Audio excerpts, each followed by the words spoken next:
Greetings. In this presentation, we will be discussing risk management as it relates to your student organization. Risk management is understanding, evaluating, and addressing risks to minimize accidental loss or incidents to persons or groups. Most importantly, risk management is about being proactive and thinking critically.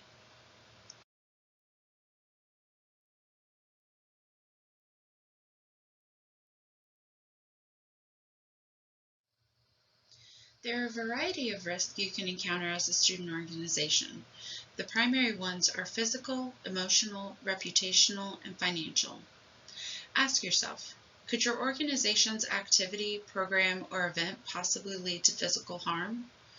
Activities that require any use of your body have some level of opportunity for physical risk. Physical risk could also be a factor in situations where you would need to provide transportation. Emotional risk can affect the emotional well-being of both your members and others. Will this action you're engaging in lead to an emotional response? This could include everything from hazing to holding workshops on sensitive issues like sexual assault or identity. Reputational risks create the opportunity for your organization's reputation to be damaged or improved. Activities that pose a reputational risk could lead to a change in how others view your organization for the better or worse. A really common example of this is if your organization chooses to make a political statement or support specific causes or movements.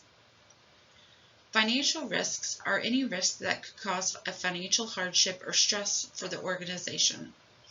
This can include your financial reporting systems and how you choose to store and manage your money. What's important to note is that risk does not always have to be avoided, but is something that should be aware of. It can also be unique to each individual group. For example, the reputational risk of supporting a political cause for the college Republicans will be pretty low because their overall mission and purpose includes politics. However, the risk could be a lot higher for the volleyball club, whose membership may represent different political views and who may be looking to recruit based on athleticism instead of political ideology.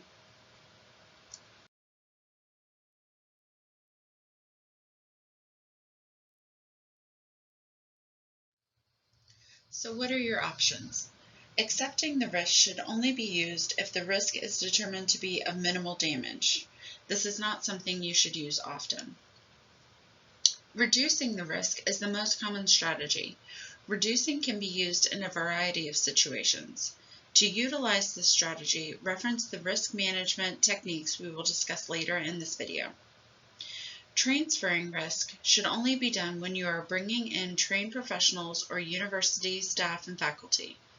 Transferring the risk to another entity can include utilizing law enforcement, security, or adopting an insurance policy. Lastly, you should always avoid if the risk is determined to be too great. You can do this by canceling the activity or removing the most harmful aspects. We offer 5 risk management steps as you're looking at your events and programs.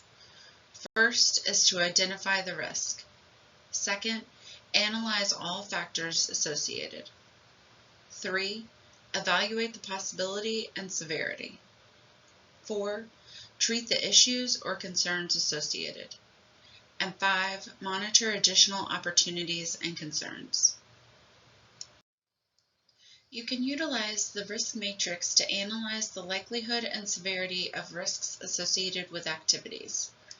For each risk you identify, determine the likelihood of occurrence and severity of results. Actions, programs, or events that fall into the extreme category should be completely avoided. Those in the high category require a considerable amount of risk management.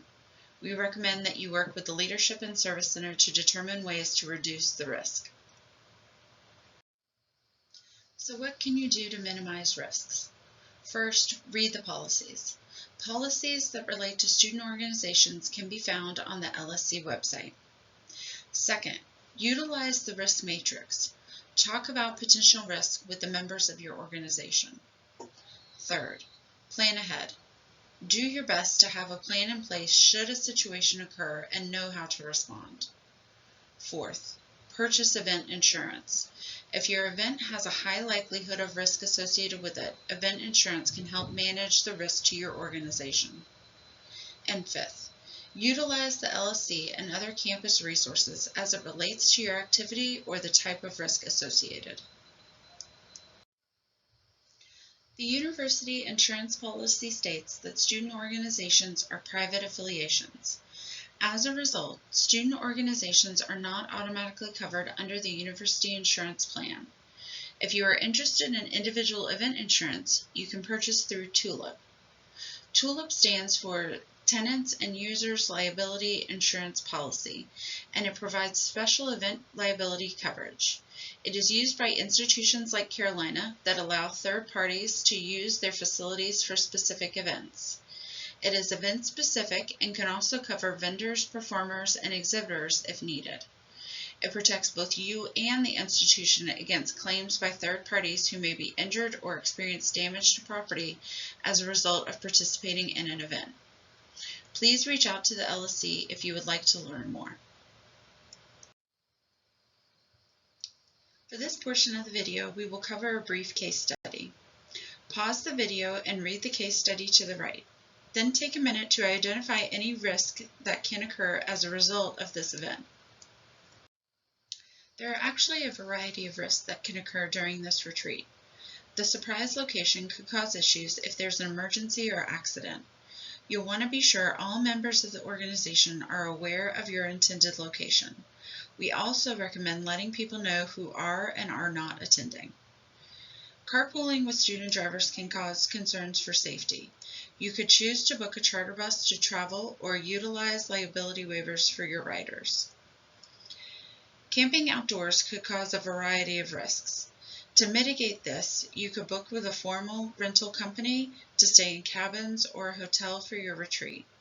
You should only consider camping outdoors if you have fully trained and knowledgeable people with you and you are absolutely certain you have all the supplies and materials needed for safety. Cooking and preparing your own meal can be fairly low risk, but it is something to consider. You'll want to make sure to mitigate this risk by ensuring those who are cooking have the correct knowledge and training to make a safe meal and that you have all the food needed.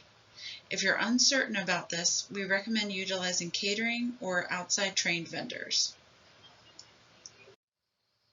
When planning events, programs, or activities for your organization, always take time to think through all the possible scenarios. Ask yourself the following: what could happen? How likely is it that it will occur? How severe is the outcome if it does occur? And as always, the LSC has staff and resources available to you to help navigate risk management.